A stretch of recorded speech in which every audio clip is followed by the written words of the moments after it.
Babe, I'm on a meeting. I'm joining another meeting. What you doing for today? Mm.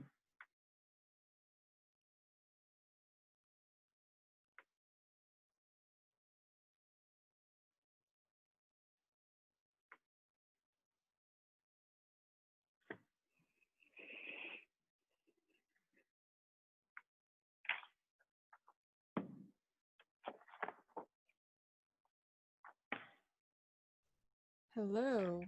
Hello.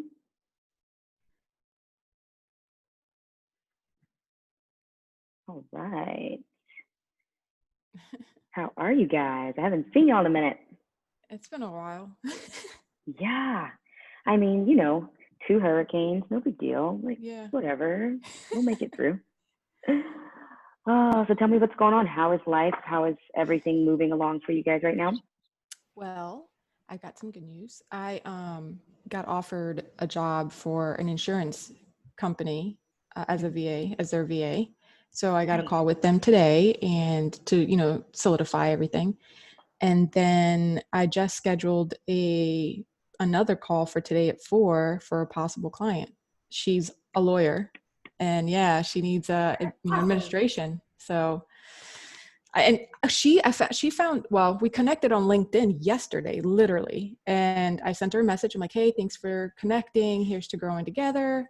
And then she sent me a message right back. I didn't see it till this morning, but I emailed her like she asked, and we scheduled the call for today at 4. So that's awesome. I love it. You just got to get going. That's it. I got to keep going, staying positive. So I love it. It's a good thing. And then of course I've got the one client who, ever since the hurricanes, he's over in Lake Charles. He's been keeping me busy. He's feeding people there. He's a master concessionaire. So he has his own tent. What's his name? Ray Perez. He's there with Authority Concessions. Yeah. You know him? I love it. I love it. We've heard a lot about him in the area because, I'm an hour away. So a lot of people from Lake Charles have been here, and we know that there's a concessions guy who's like going and feeding people. What was his last name again? Perez. Mom, who's Ray Perez? You know Ray Perez? The guy that's in Lake Charles doing the concessions? I think Dad knows him. My dad knows him, I think. Yeah. But yeah, small world. Yeah. Well, he's my client. I've known him for 20 years. So he's over there. And so he's staying there. He's there now for 15 days and then maybe another week. And then he may be setting up 2 more tents over in Pensacola because they're pretty bad off right now. So yeah, he's waiting on a call back from North Star for that. So he's keeping me busy, which is good. Yep. Fantastic. I love it. Stephanie, how's everything going for you? It's going. Things have been a little chaotic, like personal wise, but we're hanging in there. And one of my clients actually like drastically increased my job role this last week. That's good. It continued to grow with every day. So I have like a ton of stuff that I had not originally anticipated, but it's cool. I'm really loving it. So say hi. Say hi. Hi. You're filthy. You need it back. He's over here like staring at the screen. He's like, talk, guys. Too cute. Where's your shirt? You're like my little boy. Never wears naked all the time. Naked, bare feet, Yep. All right, go play. 100%. All right, so we are going to dive in pretty quick because we only have, that's my husband starting his bike. I know that feeling. So today I kind of want to talk about 2 things. So one being mindset and how we frame our business. And then the second being finances and how we frame our services. So they kind of go hand in hand. And I feel like now that you guys are kind of getting into it, that it's like, all right, I've got these clients. As you can see, some of them will add on tasks for you. They will grow your title and what they want you to do for them. But sometimes when they do that, your hourly rate or your retainer rate does not reflect that addition. And that's a problem that I ran into most recently, where I was like, all right, I need to figure out a better system to, number one, organize my clients and also spend less time working and more like making more money, because it got to a point where I was like, okay, I'm tapping out on my hours based on how many clients I have. And the work that I'm doing is great, but my hourly, if I were to break it down to that point, is not reflecting that increase in work. Does that make sense? Mm-hmm. So what I did was I toggle everything. So remember, Toggle's the app that I talked about that tracks your time. So I went back, and I don't know if you can see this, but I pulled out like the clients that I had. I went through all the tasks that I do, and I said, okay, it takes me 15 minutes to do her blog recipe, to load that up, you know, format it or whatever. And I was like, all right. So honestly, if I'm looking at, I just looked at it for like the last month, I technically only spent 2 hours, well, 3 hours working on her projects for that month. And she originally, who is this, Kathleen? Okay, so she wants me to work like about 12 hours. That's what her budget was based on my hourly rate. So I was like, okay, well, I only spent 3 hours working for her. And then I said, all right, everybody's retainer, nobody's hourly at this point. You're going to pay me the retainer rate, and I'm going to work 3 hours and not 12, because when I look at it, yeah, it took me 15 minutes, but it would have taken her 2 hours, right? So just being really aware of how much time you're spending on your client's tasks, how much you're being paid per month, and making sure that when they're adding these tasks, that the rate that you're charging them is also increasing, because you're going to be spending more time on it. So don't just say, well, you know, I'm technically under my hours, you know, clearly I'm way under my hours, but it does take me time. And I know that my hourly rate should be higher than what she booked for anyway. So just be aware, like Stephanie, when you have these clients adding tasks, that your retainer rate is also increasing as the tasks increase, even though you may be slightly under that umbrella where you're like, well, she wants me for 10 hours, but I'm really only working for 8. So I have 2 more hours to flex. No, leave the rate where it is, because it's a retainer. Your hourly is just so that you know in the back of your mind what you want to make. So if they're adding responsibility, the retainer needs to fluctuate with that. Does that make sense to y'all? Yes, ma'am. Yeah. And that will keep you from maxing out your hours and maximizing how much you're getting paid. So with that, I'm going to share my project request template with you. I'll put it in the chat really quick. So what I found was happening is, once my clients got used to my recurring task, which is just, you know, their newsletter every week, their blog, whatever that is, they wanted to add things like, oh, well, I know that you can edit websites, so could you help me with that? Sure, I most definitely can. However, when you start having multiple clients, you can't just kind of go on the fly and say, yeah, I can handle that, send me the details. You kind of have to have like a formal request for that. So I'm gonna put this in the chat. This is my project request. It's in your chat box. So what every client of mine has to do is they have to title what they want to happen. They have to let me know what exactly they need, what the deliverables are, what the due dates are. If they have assets like graphics or, you know, pictures, whatever they want, send that to me. What's the due date? What platforms am I working on? And what links do I need to have attached within that project? So that is the request template that I send out to all my clients. They have to send that back to me in Slack. It has to be fully written out and filled out. That way I can do it without, number one, asking them questions, because it's all listed there. And they're literally bringing it all to you. So now you're not spending time going to find these graphics or these pictures and taking 3 hours out of your day to figure out what the heck they want. It's pretty much all there. So now you're working from a place where everything you need is right in front of you, versus you having to look for it, which saves you time. And you can still charge the same amount of money. Yeah, that was the revelation I made this week. It has made a massive difference. Like, I'm off for the rest of the day after my last call today, instead of working until 8. So those are 2 things that I think that implementing within your business is going to keep you from getting to the place where I was like, I have no more time in my day and I can't physically make more time, which means I can't actually make more money. Well, yes, you can. Work faster, work more efficiently, automate yourself, and then leave your retainers where they're at. They're retaining you for your expertise, right? Not just for the task that you're doing. So I wanted to share that with you. How does that sound? Do we have any feedback or any questions about that? I like the way it sounds. I think, stop touching the computer. You're going to shut it off. Don't be a pain. Oh, let me get it, I swear. All right, be part of the call. So I like it. I think it makes sense. I think I'm going to have to try this. Yep. Especially with your client adding tasks on to you, it's like, okay, I can totally do that. but this is going to be the next tier at this price.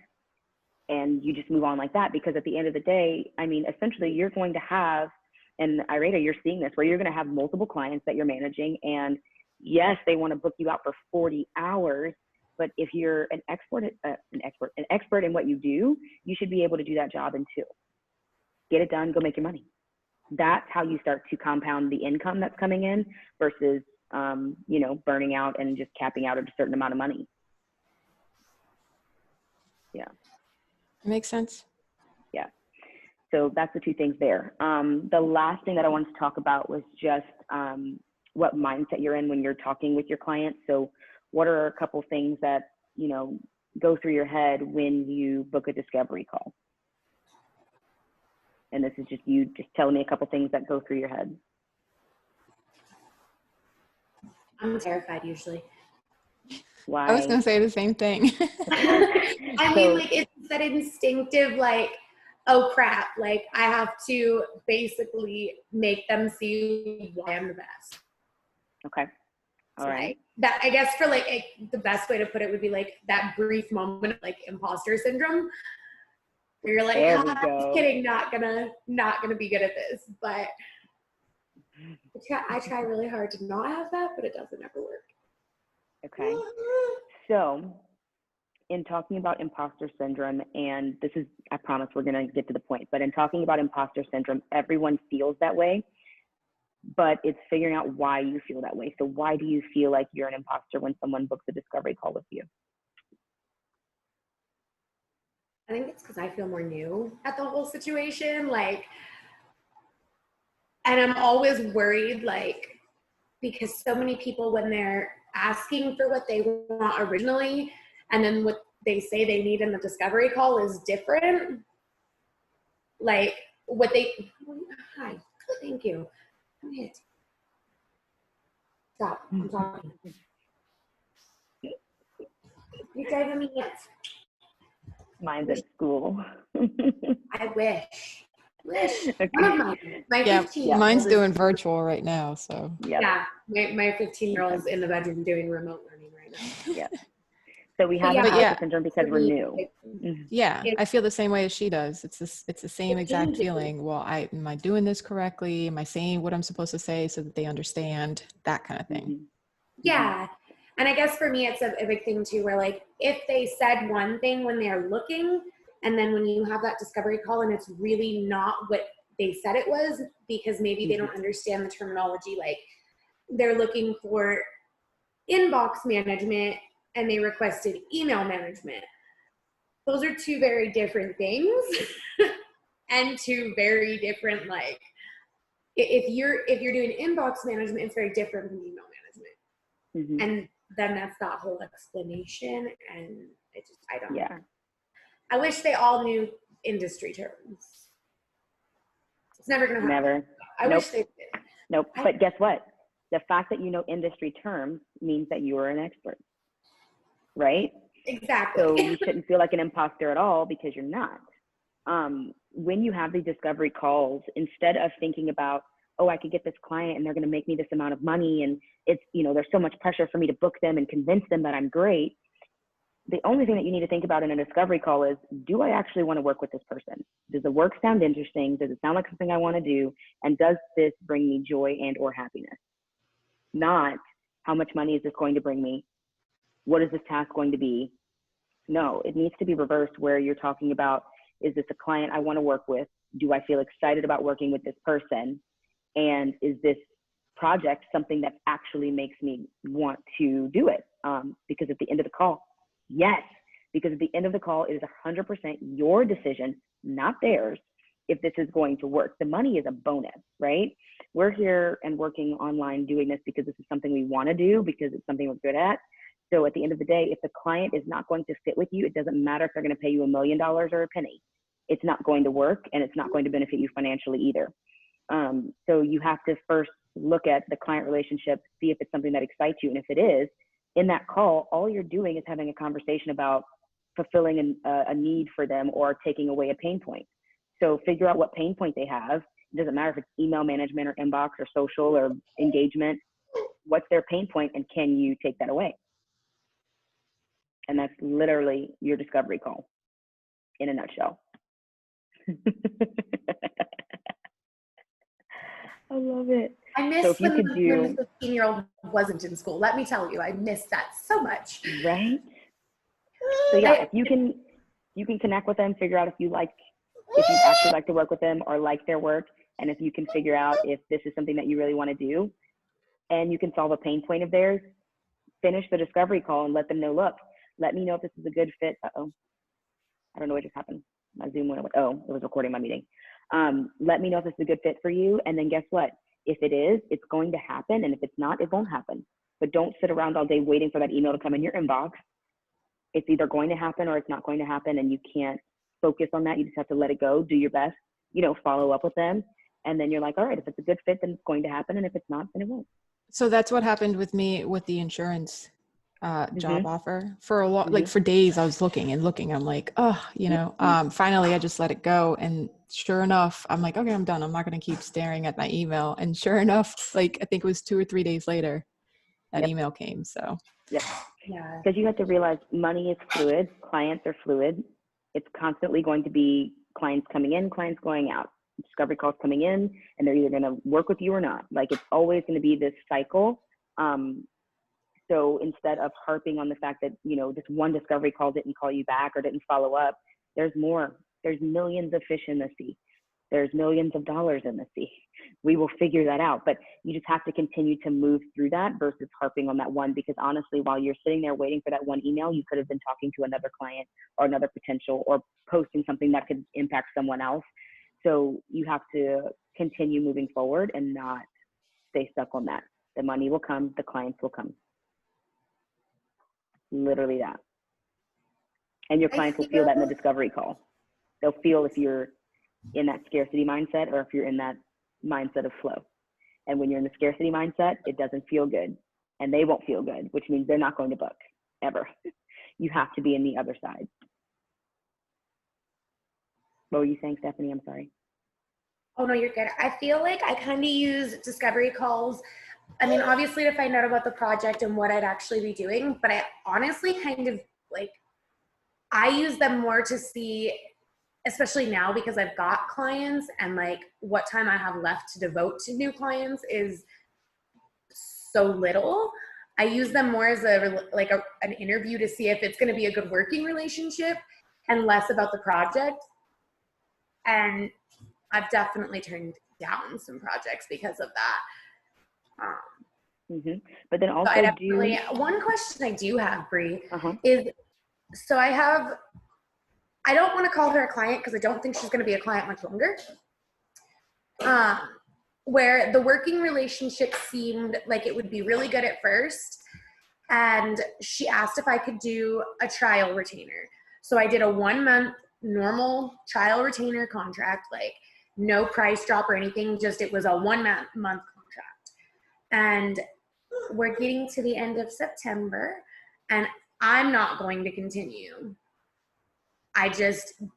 She's very unsure of what she wants. She's very wishy-washy. She wants help with this, but she's not willing to put in what she needs to for it to happen and be successful. And so I'm like, okay, this is just not going to ever happen. You're not going to get results if you don't give me what I need to get you those results. And so I've definitely, do you feel it's appropriate to do a trial month? I could have told you from the bat, if they want to do a trial month, they don't take their business seriously. They don't take their investments seriously. They are not aware of the benefits of actually investing in their business first and foremost. And that means they're not going to invest in you.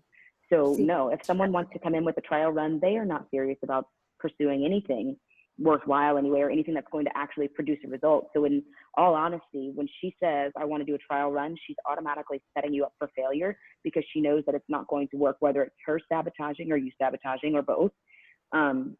Going into this agreement together and saying, oh, well, we're just going to try it out and see if it works. You already know it won't. Exactly. I hate to say this, but I'm not going to lie. Where did you even get this? Okay, cool. Right on. I was worried about it from the get-go, but I was like, I don't know. I know, Bree, I think you know, and I'm sure you know. And too. that little gut feeling that you have. Yeah. What's that? And so that little gut feeling you had at the beginning, that was the yeah. And despite that little gut feeling, I was like, haha, it's the income at the moment. And I'm like, well, it got me through the month, but now I'm like, and I'm over it. Like, I'm ready to cancel it now. And I'm like, oh, I don't even want to work anymore. So this is the thing. Think about this. So how much time did you spend working on her projects this month? Not very much, actually. Okay, good. What would have been a 10-hour project? Like, it was a 10-hour retainer. I was like, all right, cool.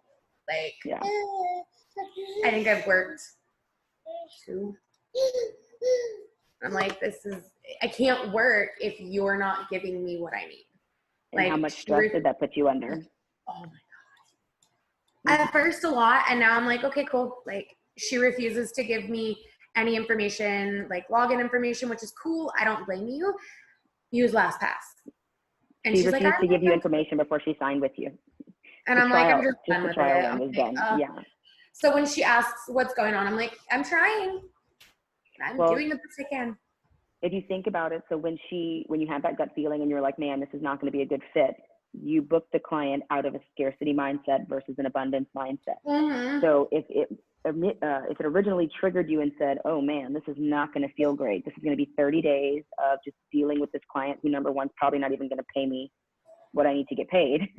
And then I'm going to stress out about it. My kids are going to feel that stress. My husband's going to feel that stress. My home life's going to feel that stress. Was that client 100% worth it? And did it actually even pay a bill? Probably not. No, not at all. Exactly. You can't operate out of scarcity. I know. And if my husband, like, I met with her the day after my husband lost his job. I was like, at this point, it's money, and that's all I really want. And now I'm like, oh, that was a terrible decision. No, I am shifting, and I encourage you guys to shift as well. What is your minimum with your client?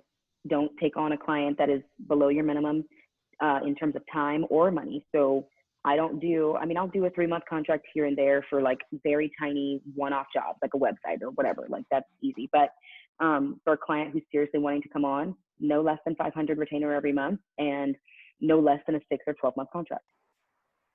Done. Because you can't actually make an impact on that client and their business in less than 6 months, which means you're not going to get a testimonial. It means you're not going to actually have good rapport with this person. They can't recommend you anywhere. You're probably not going to make the money that you need. It's just all of those things that come into play. So when you approach discovery calls, that's why I asked if you're scared or if you're excited about it. It should really be more of an excitement of getting to know someone and possibly setting something up for your future, but really finding those clients that are going to make not only your business, but your life easier. Both. I feel like I'm going to do makeup today because I could post that. What'd you say? I'm going to work on setting my minimums today because I'm so over it. That's what I did. So go back, just audit the time that you spend. And then honestly, what I did was I went through and I was like, okay, I spent 2 hours. This is what I want my hourly minimum to be. And then I multiplied that and I was like, okay, so my hourly minimum would mean that I would only need to work for her for 4 hours a month versus 12. And I was like, all right, do all those tasks in 4 hours, go. So I do every single day of the week is a certain client that I work on, and I'm only working for that amount of hours for that day. And that's it. If they want special requests, that's going to come at an additional price, and I'm going to have to figure out where that falls into my daily so that I can still meet their deliverable date. So I know you do daily with your clients. So I do a lot of like daily things for my clients, Instagram engagement, scheduling content, things that I kind of have to do on a daily basis. So I've been kind of blocking my time throughout the day with like as clients. Like I'll spend an hour on one client, an hour on the next, 2 hours on whatever. How do I transition that? Or can I transition that since I'm doing like daily Instagram stuff? The only thing you can't transition is the engagement. Everything else you can absolutely transition to scheduling. So my clients will have, let's say I'm posting on their Instagram. Okay, send me all your posts the Thursday or Friday before. Then I'm going to schedule all those posts in Planoly for the entire week. They want a newsletter. Send me all the newsletters you want for the month. I'm going to batch that out in an hour, and then the whole month is done. Send me all the blog posts you want for the month. I'm going to batch that out in an hour. The whole month is done.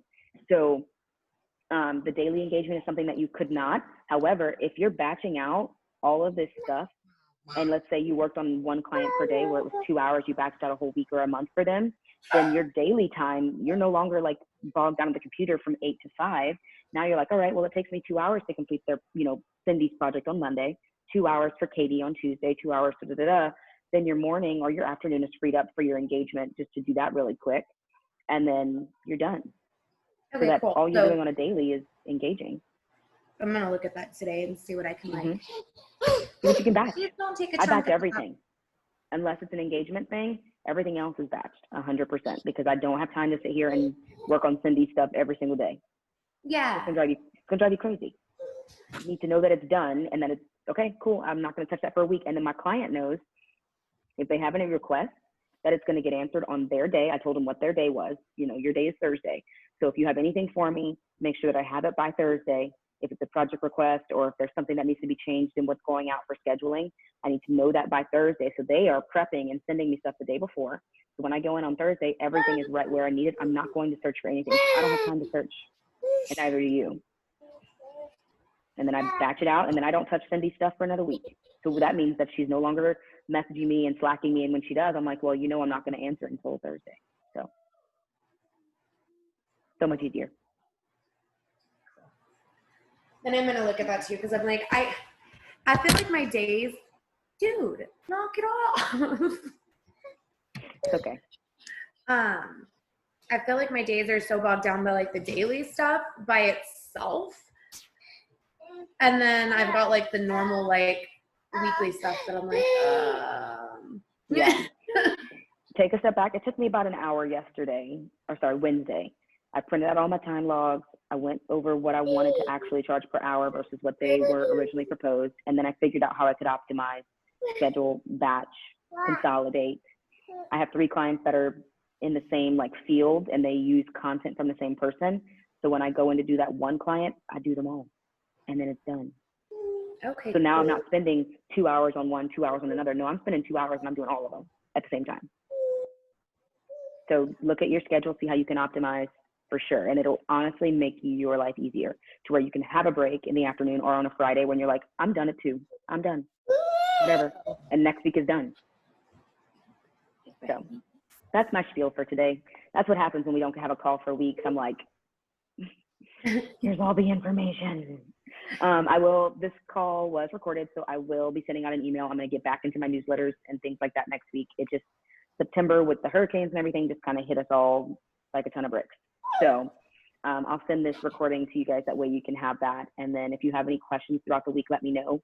So right now the call will stay on Fridays at 9:30 if that's okay with you guys. Because school's back in, my schedule's fluctuated a little bit. So it'll stay at that time. And yeah, get through the course, finish the course. There's some gifts waiting for you at the end. Yay. I'll talk to y'all next week. See you. Bye, Thank guys. you. Bye. You're welcome. Bye.